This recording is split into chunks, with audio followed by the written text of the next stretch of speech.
let's talk about revenue, and I kind of want to get a feeling like what is your challenge right now? What is your biggest challenge to grow that reoccurring revenue? And I think about it as having enough leads. What are those leads?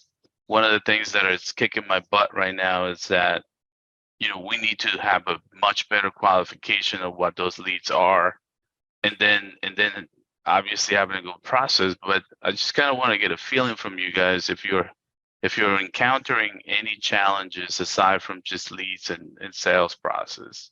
Any one of you guys want to share some of that? I think just having time to do anything is hard. Is hard, Walter, to be honest. So that's if you can improve efficiencies through your processes, I'm here. No, I'm with you. Timing, time to like, where do we invest that time? It's a big deal. Like, I am super blessed that I have people like Carla and other members of my team that they do some incredible stuff behind the scenes, make me look good, but in reality they're doing a lot of work to just even get me to a meeting, to give me all that information, to get me ready and all that stuff. So time is where where we invest that time is super important. But I'll share with you guys some of the breakdown of our sales process here, and what does a customer represent for us. And when I think about the average, and I was part of a ConnectWise competition last year, which I just got awarded again this year to compete against this group of apps and software companies that are coming up. And they gave us a lot of information that's not open to the public. One of those things I learned was that the average managed service deal around the country went up to $3,000 a month. So if you think about that, that's about $36,000 a year, plus any upselling that you should be able to do, like project work, phone systems, things like that. That customer for you represents an average of $43,000 per year, and that's a lot of money. And in 5 years, which typically is a lifetime, we have customers for 10, 15 years, but let's just say 5 years, you're talking, $250,000. It's just in 5 years. So one managed service deal is extremely lucrative. And, you guys have seen this chart many times from other vendors, but here's how I do it. My leads, and I think about this leads, prospects, to me, getting to have a really good prospect is someone not only getting the information, getting all the data, and getting all of that stuff that I need to have a good conversation, and I'll show you in a second, but more about qualifying and pre-qualifying that prospect. We turn a lot of people away because we know they're not going to be a good fit for us, right? We know that we're going to spend all that time doing things for them, and they're just not going to be a long-term good customer. So be extremely intentional with those leads / prospects, and we'll go through that on how I do it in Binox right now, but just kind of want to show you that. And then what we normally do here is, we don't really have any cold leads. Like, by the time we get to make phone calls to these leads, we have done some sort of marketing campaigns, whether it's webinars, they've been invited to a webinar, or they've gotten a postcard, they've gotten a mailer, they've gotten something from us that we're not completely cold calling. But we do intentionally make about 3 to 4 phone calls per record. That's because we do believe that the phone calls are more effective than emails and anything else that we could do in what we call the big sale, right? Managed services.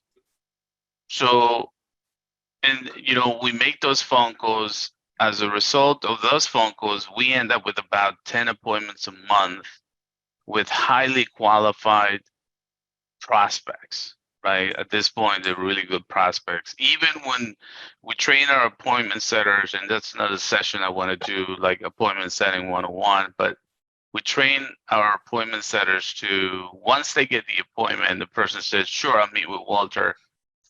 Right after that, they go through a process of asking a few questions to qualify further that lead. There have been times that while we're qualifying those leads, we decide that we don't want to continue with the process because they're too small, or they're not real intentional to do business with us. So we're just kind of, in many instances, we don't continue to engage with them. But we do a risk assessment and I'll go through this process in a second. I'm going to show you what I use, how I do it. But I do risk assessments for all of those people that I convert and I qualify as prospects. And I'll walk you through how I do the qualification briefly, but basically we do risk assessments for everybody. I quote every one of those deals. And I do it intentionally. After I read the assessment, I'll walk you through this process, but I do it after I ask them for permission to quote, even after I give them the results of the assessments.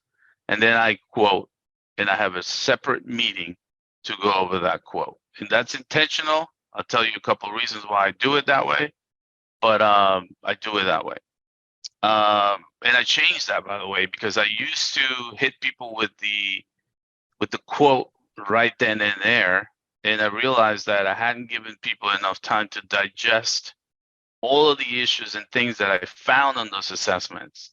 So it was kind of like shoving people down their throats, just all this information, and not qualifying, even further qualifying the prospect at that point. So I changed that process to an extra step where I actually do the quote, and we build it together. That's another thing. I noticed that I'm in the process of taking over an account from this MSP here in upstate New York. And I realized that a lot of us MSPs, we have what we believe is the perfect offering, right? Our egos are so bloated that we're saying, hey, I got the perfect thing for you. Here you have it. And you must take it because I had these 3 packages that somebody told me to build, and this is what you have to buy, right? I was doing that with Azure Virtual Desktop. I've been doing Azure for like a couple of years now. And last year, I lost so many deals, great deals. I didn't close them because I just wanted them to do Azure Virtual Desktop. I wanted them to, be on the cloud. It was probably the best intentional thing for me to do for them. It will probably end up being a great thing for them in the end. But the customer was not ready for that transition. And the customer wasn't ready to actually spend almost double the amount of money they were thinking about spending. I could have done that gradually where they became my customer, right? And then eventually educate them and convert them over time. But my ego was taking over, so I was just, hey, this is the package, take it or leave it, right? So that's something I wanted to share with you guys. Not sure if you experience the same thing. Feel free to come off mute and just share with me. But that's what I learned the last couple of years, that you need to be able to build this process with your prospect, and I'll show you how I do that. Any comments here? I see Michael came. Michael, is that you?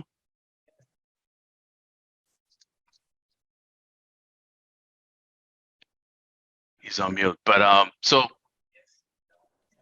we have. Well, Walter, Hey, I'm curious, when did you change to not offering the quote at that first meeting? I would say the last 4 months or so. Are you getting better results? Yes, 100%. And I'll show you how I do it because I actually build it with them. So one of the things that I do is let me go through it and I'll show you. Great question. So, but if you were converting 1 customer a month, we're talking that is close to $500,000 a year based on those numbers I show you. So this is something that you got to really practice and get good at it. and go after the bigger, the bigger sale. Um, it's key to that. So let's talk about my process. And again, this is my process. I'm sharing it with you. Feel free to use it.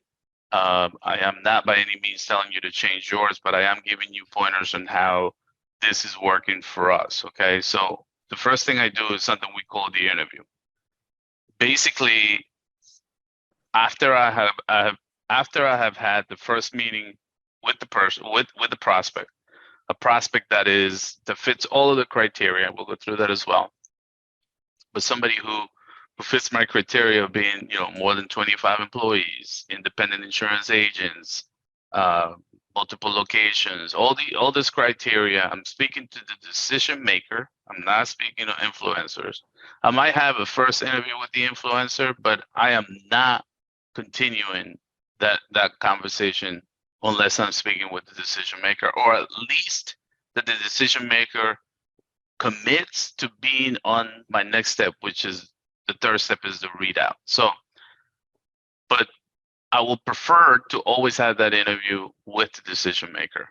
And we push for that, by the way, because we had the data in Binox, so we know who's the influencer, we know who's the boss. So we send, even if we have a meeting with the influencer, we always CC the boss, right? If we're sending some information via email about who we are, what we do for agencies, we're CCing the boss, so we have all that information. But we do the interview, and the only purpose of that interview is to convert. I'm going to show you in a second. So once they convert to the assessment, I go through the assessment process. Carla helps me with that. She makes sure everybody's scanning, because people may not scan everything right away, but we'll show you how we do that. And then we have the readout.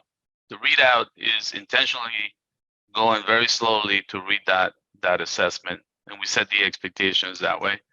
And then we have the proposal. So here's a 4-step process. So by this time, one of the first things in sales is building rapport, right? And so, discovering wants and needs, right? Presenting benefits and consequences. These are sales basic things 101.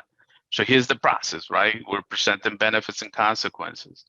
And so let's go through each one of these and just deep dive a little more. Any questions on this before I continue, by the way? Cool. So the interview, again, that interview is just a formality for me. I am basically looking at, I'll show you how I do this. I am basically looking at a record in Binox, right? My team will set it up for me. Here's an interview that we have. We have 7 scheduled right now. I created I created a pipeline here for interviews. So I have one here for May 10th. So Carla will send me all this information. We pretty much have all the information on this person, LinkedIn profiles, right? A lot of the times you notice that I already made a connection with this person. So the team, because it's one click away, guys. It's one click away to make that connection. We have a Word document that we just paste the same connection message. We know what he does. We know where he went to school. I look for things that I can identify, that I can relate to. He's a Jesuit. I am too. Like there's things we can have a conversation about. And then, I have everything about him here. I know when my team call him. I know the emails that have gone back and forth. I know everything about this prospect, where they are located. I know how many employees they have. I just know everything, right? So the first step for me is to go into this interview, right? And the only reason why I'm there is to convert him to, and again, this is all of the things that I need to have in order to have a good conversation with them. And the only reason why they're there is to convert them to this assessment, nothing else. Of course, I'm building a report and, sales, and people buy on you, by the way. So do your best to have a good conversation. maybe talk about some of the things you do and how you help other businesses that are similar to theirs. But that's the only reason why they're there, to be converted to the assessment. Now, this is a place where many people, I don't convert them purposely, because I realize that I'm gonna go through this process of doing this assessment, and these people are not willing to commit. So your questions to me should be, Walter, how do you further qualify this? Well, one of the further qualifying things that I do is talking about pricing. You know, I ask people intentionally, hey, John, whatever their name is, you know, if I was able to show you that you do have some vulnerabilities, would you consider, and I use that word specifically, would you consider changing IT providers? And if the answer is no, guess what, guys? They're not going to change.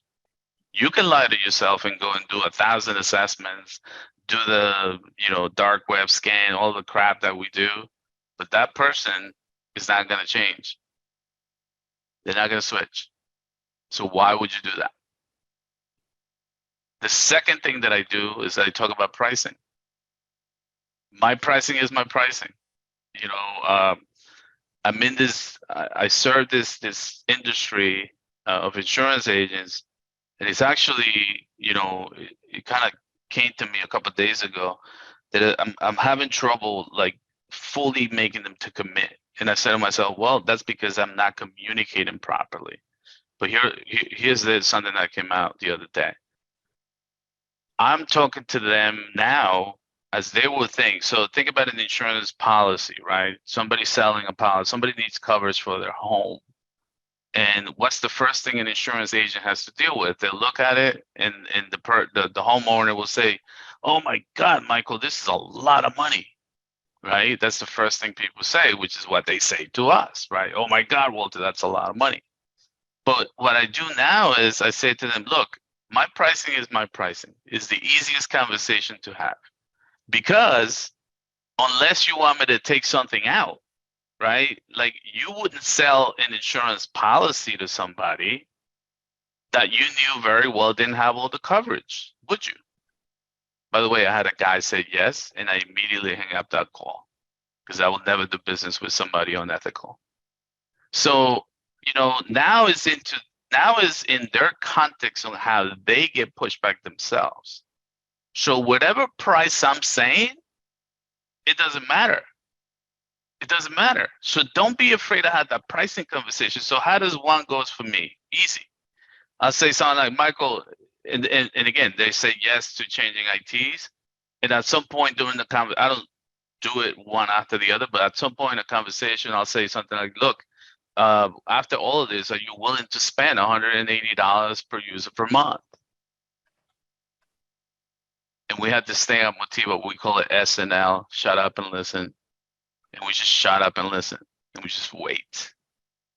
And, you know, they start doing numbers, you know the deal, you do this long enough, but they start doing numbers in their head, right? There's quick calculation, oh my God. And they go like, if somebody says no, don't continue. They're not gonna pay you. They're not gonna pay you that money. So, you know, it's a matter of you knowing your value, and no one else should tell you otherwise. That's how I look at it. And you know how much things cost. There's a margin you have to make. You know how much Blackpoint costs. You know how much Sentinel-1 costs, a cassette, whatever the hell you're using. And so for that reason, you can talk about pricing on that conversation before you spend and invest time in companies that won't convert. That's how it goes. So, but let's just say they do. They say yes to both of those, right? And so there is no secret that I use my friend Bruce's galactic scans. Why? Easiest thing to do is just send him a link, right? It's the simplest. If you don't have that, I don't have any business with Bruce, but please feel free to email him at Galactic Scan. He's a nice person, and has great videos about selling and stuff like that. He's a great salesperson. But the whole point I'm trying to make is, like, you know, make it super simple.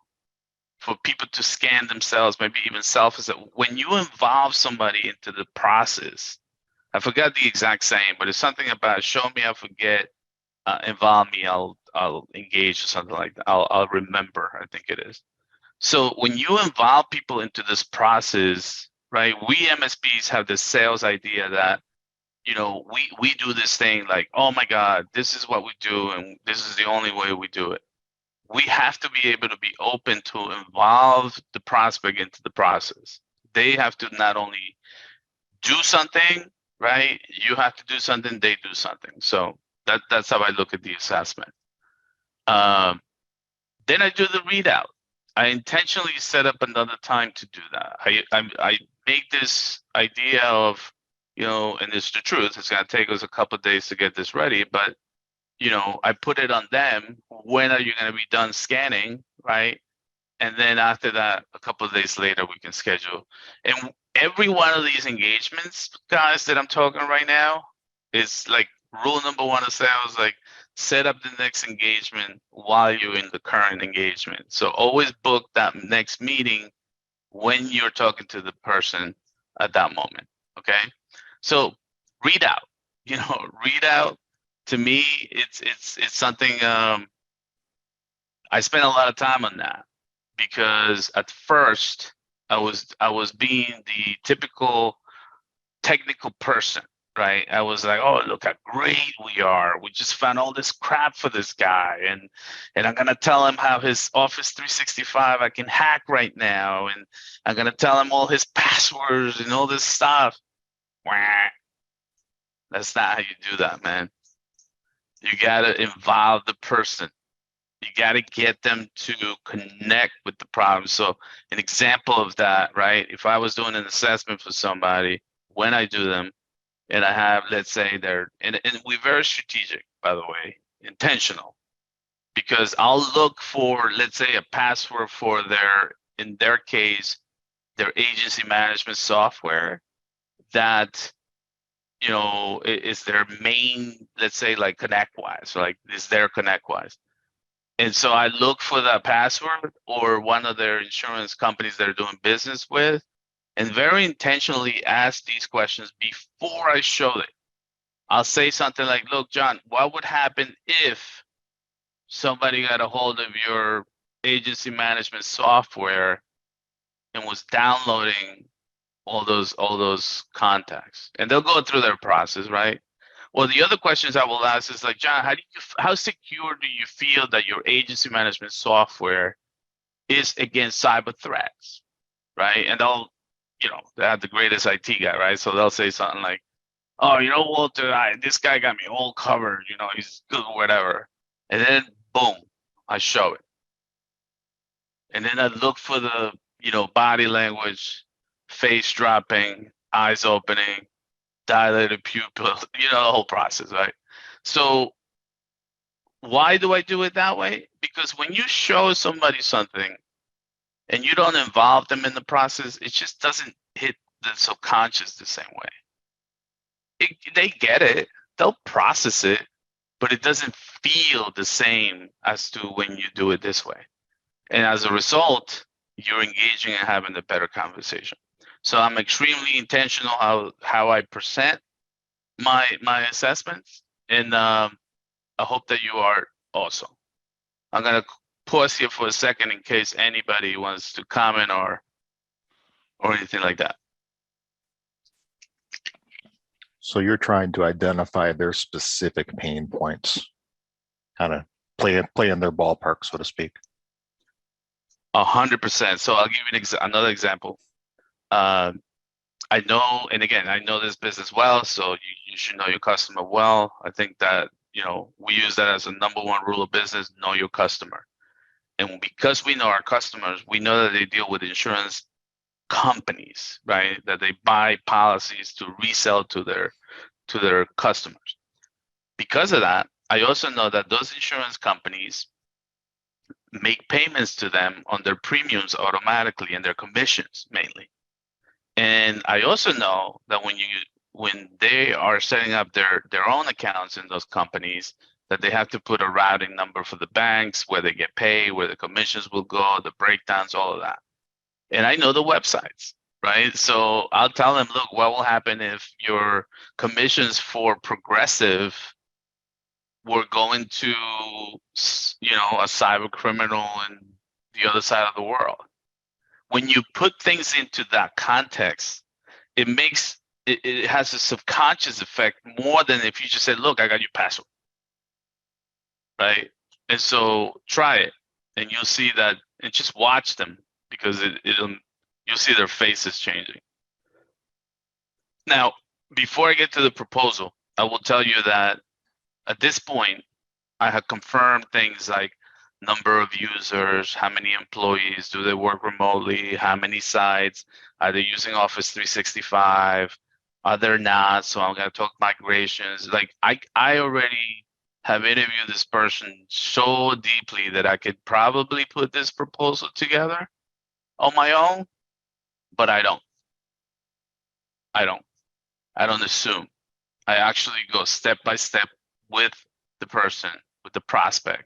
And I'll say something, John, you notice that your Office 365 is not protected, you know, and you mentioned to me that you have yet to see a report that you're even being backed up anywhere. Will backup be something that you're interested in? Yes, it is, Walter. Okay, great. I already know that I'm gonna quote Backupify, right? Or whatever other product you guys are using. I use Datto Backupify for Office 365. The other thing is, like, look, I know that their employees, half of them are working remotely, right? So I ask her, look, you know, this is my per user price, but do you feel that some of these employees need extra protections or new laptops or things like that? So I involve my prospect into the building the proposal process. As a result, guess what happens when they see it? They built it. There's no surprises. You know, it's crazy to us that we put in all this effort, right? And we bring it to the prospect, and we expect them not to be surprised with your pricing, with your offering, with the crazy stuff you're putting on there that no one knows what you wrote. Nobody knows what, you know, well, I saw one that said Sentinel SA-1 they put as a description. Customer doesn't know what the hell that is, right? So we expect to come to this proposal time and be like, oh, look, here's surprise, surprise, here's my pricing. I never talked to you about it, but here it is. And we expect that our closing ratios be higher when we're not involving our prospect into this process. I'm gonna pause here for a second because you guys should be asking me a lot of questions here. Does this make sense, guys? Does anybody want to come out and chat with me about this process? Are you having the same challenges? Does this make sense to do during your sales process?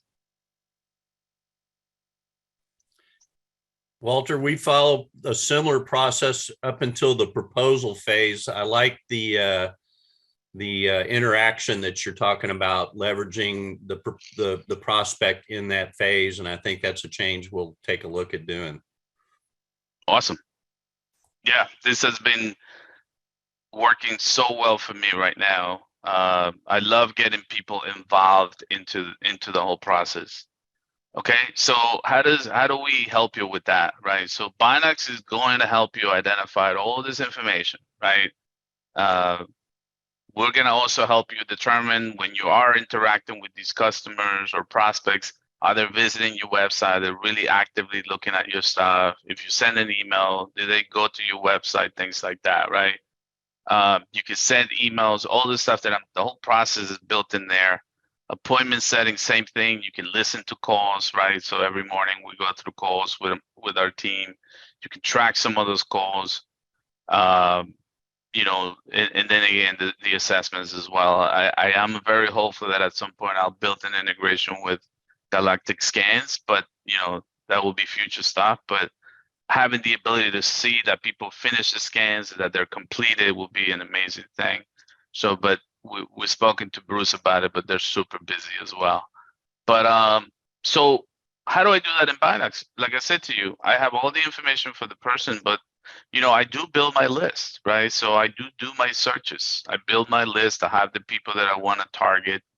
I move them. I move them into my lead system here, right? So I'll take one at a time. By the way, I also track my joint ventures here.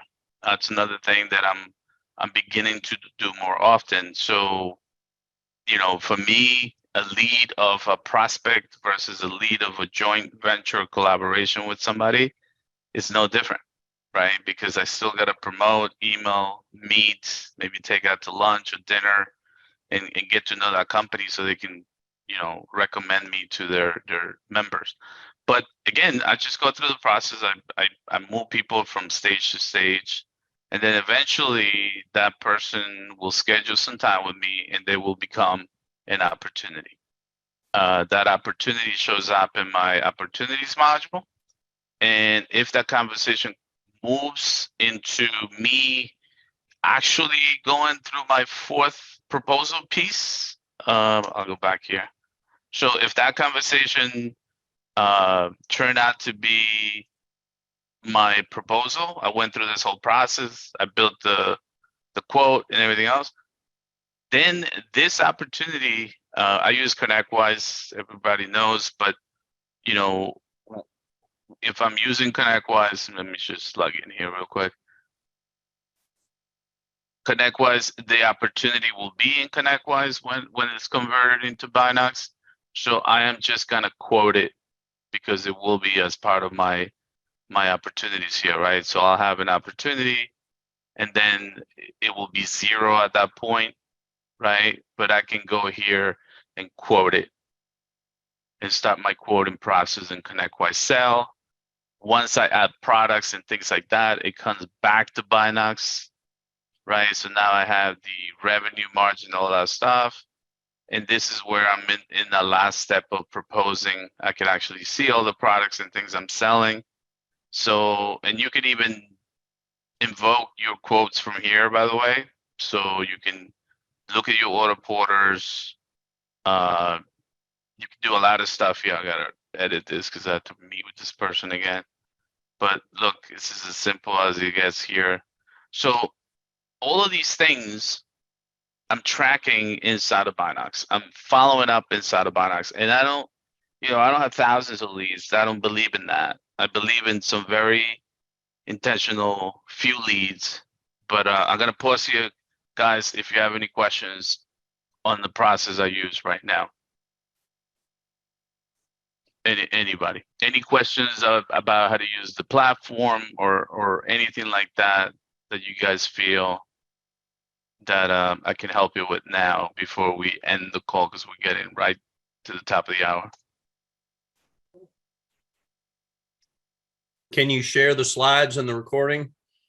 100%. Awesome. I'll ask Carla to do that. Great content. Thanks, buddy.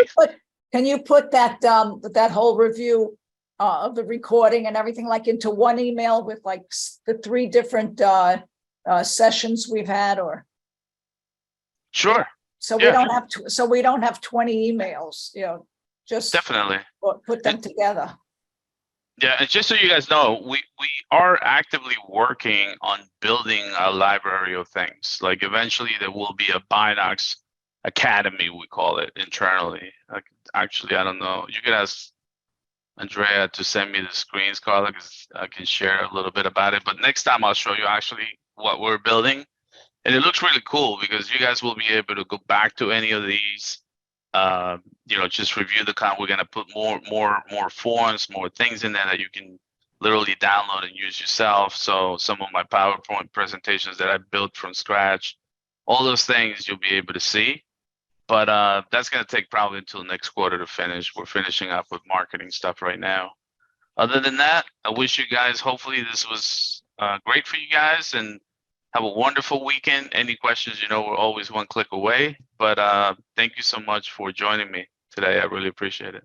Thanks, Walter. It's tremendous. Thank you, buddy. It's great to see Have a you. great weekend, Walter. Thank you. Thank you. My pleasure.